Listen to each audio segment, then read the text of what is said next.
ditemukan secara sangar, secara medeni, sehingga akibatnya Islam menjadi menjadi sangat buruk di citranya, terutama untuk orang-orang Barat yang belum mengenal tentang Islam sesungguhnya.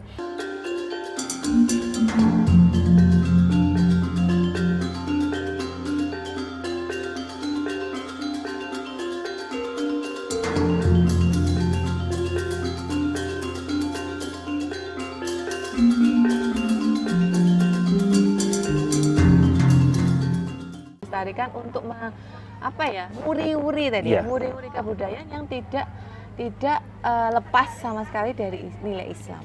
Kemudian kita tahu Mas Abed, kesenian-kesenian yang ada di Kabupaten Magelang ini banyak sekali yang ruhnya itu ada ajaran-ajaran Islam, nuansa-nuansa Islam. Itu betul. Gimana Mas Abed? Saya kira ini ada keterkaitan sejarah bahwa memang masyarakat kita tentu memang tidak semuanya Islam, tidak semuanya Muslim, tetapi kita ini mayoritas hari ini sudah Islam.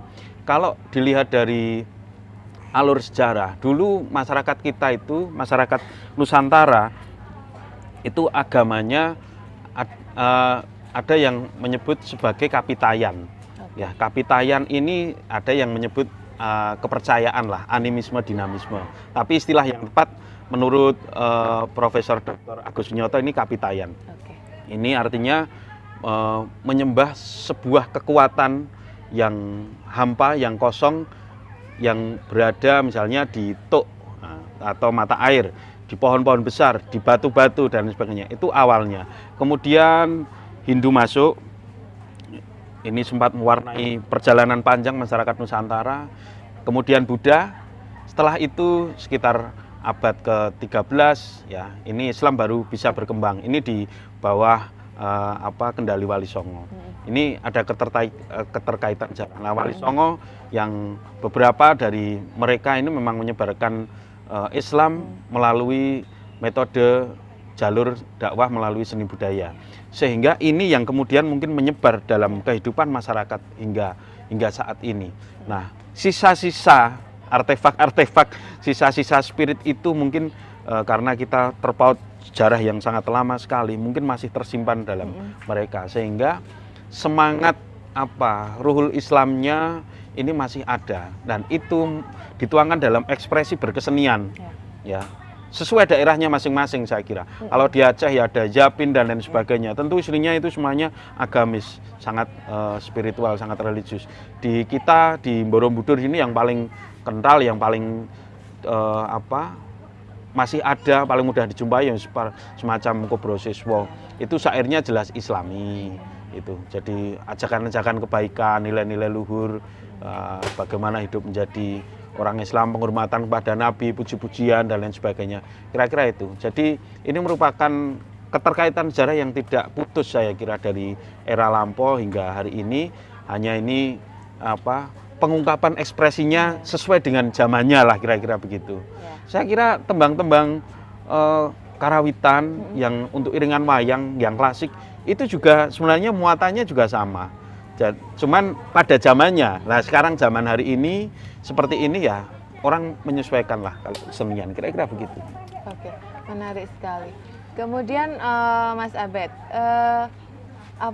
misalnya kalau berkesenian itu dan seni budaya lah katakanlah, itu tidak bisa lepas dari ritual-ritual khusus ya. Misalnya kita apalagi di Jawa, tradisi saparan, kemudian nyadran gitu. Itu sangat lekat antara nilai tradisionalnya dengan nilai keislaman. Menurut kacamata Mas Abed nih, gimana itu? Ini justru sebuah menurut saya sebuah penghormatan Islam kepada adat kebudayaan yang lebih dulu tumbuh hidup di masyarakat.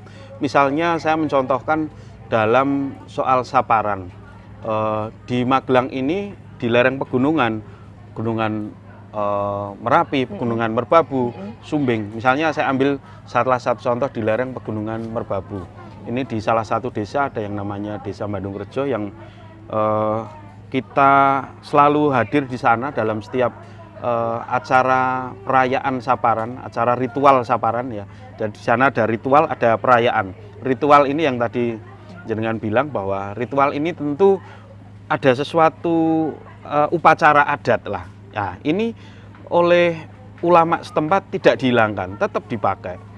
Hanya misalnya ya ada doa-doa khusus, misalnya upacara mereka mulai dengan bersih kubur ya. Bersih kubur ini hal yang bagus, tentu hal yang bagus karena ini merupakan tidak hanya bersih kubur tapi mereka juga mendoakan arwah leluhur. Ini bagus. Dimulai dari membersihkan makam leluhur mereka. Ini sebagai penghormatan bahwa mereka punya keterkaitan dengan para leluhur yang dahulu, ini sebagai penghormatan. Ini tentu bagus. Kemudian upacara yang kedua misalnya setelah itu potong ayam. Potong ayam serentak itu satu desa potong ayam dan ayamnya harus ayam Jawa ya. Bukan ayam broiler atau ayamnya harus ayam kampung lah gitu. Sembelih bareng-bareng sore itu, kemudian mereka buat ingkung.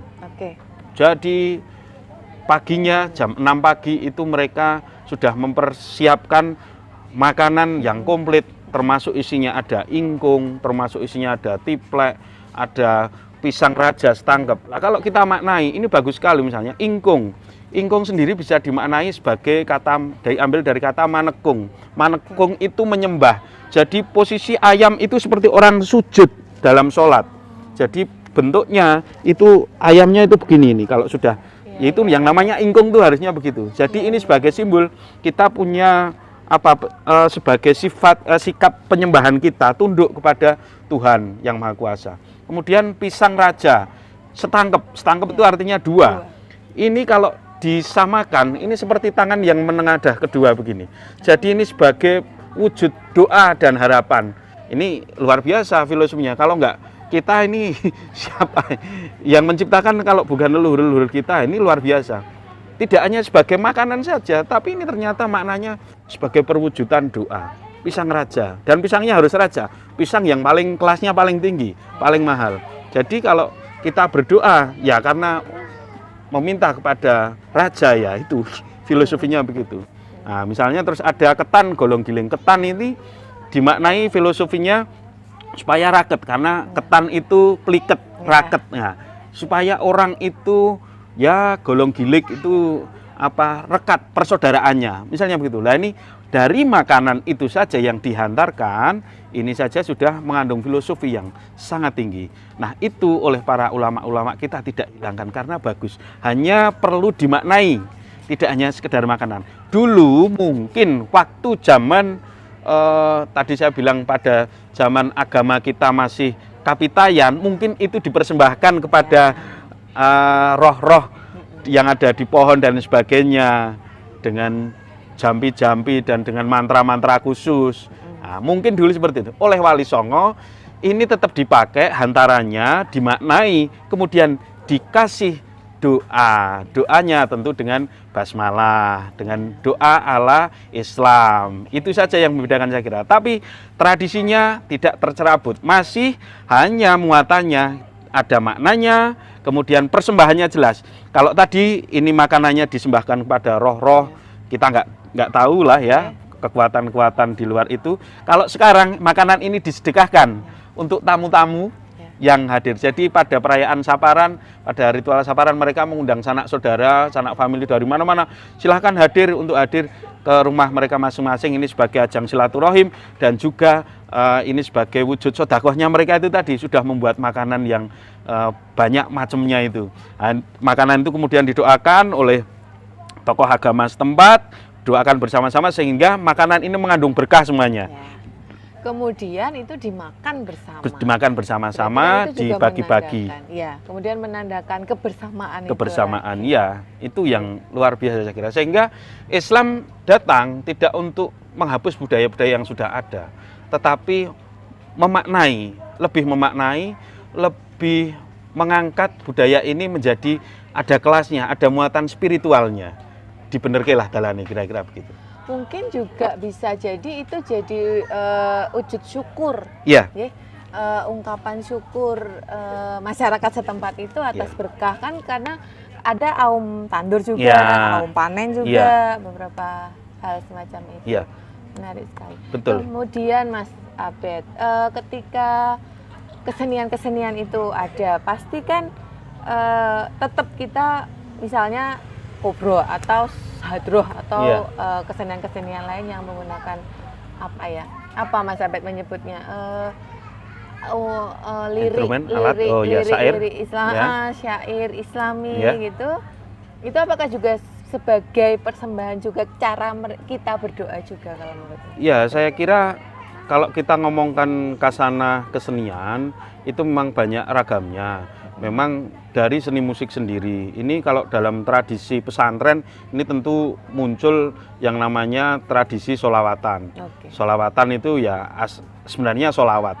Sholawat sendiri boleh hanya dibaca, boleh dinyanyikan, boleh tanpa iringan, boleh dengan iringan.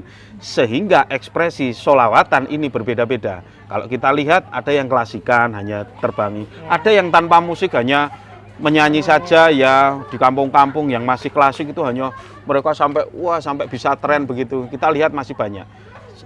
Dan mungkin yang masanya paling banyak hari ini mungkin Habib Syekh yang membawa satu model sholawatan bersama-sama dengan cara massal seperti itulah. Jadi ini ekspresinya memang berbeda-beda. Ini misalnya dari tradisi pesantren muncul seperti itu.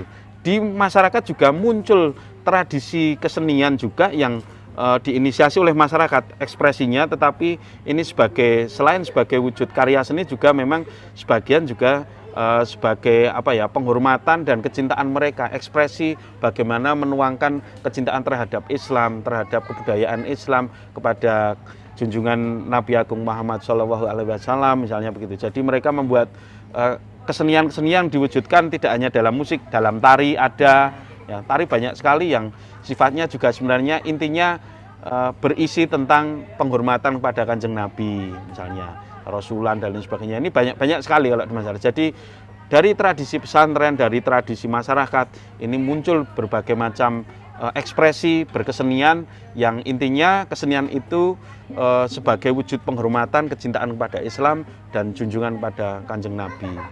Kira-kira seperti itu. Sekali. Satu terakhir Mas Abed, satu statement kata bahwa kadang ada slogan Islam itu indah. Berarti kan juga berarti bisa dibilang seni itu juga suatu keindahan. Itu satu statement Mas Abed bahwa seni dan Islam itu gimana? Allah itu suka terhadap keindahan. Nyatanya kita itu diciptakan dengan sangat sempurna dan indah. Kita sendiri suka terhadap keindahan. Alam ini diciptakan begitu indahnya. Pengejawantahan karya yang indah-indah ini tentu juga spiritnya harus kita tangkap, bahwa kita pun sebagai setiap pribadi harus memancarkan keindahan apapun dalam bentuknya, dalam berekspresi, berkesenian, berkarya, kehidupan, tutur kata, bersikap, apalagi yang namanya dalam beragama. Dalam beragama kita juga harus bisa menebarkan keindahan. Beragama ojo sangar-sangar, jangan menakutkan. Karena agama ini suatu jalan yang menghantarkan kita kepada Sang Maha Indah.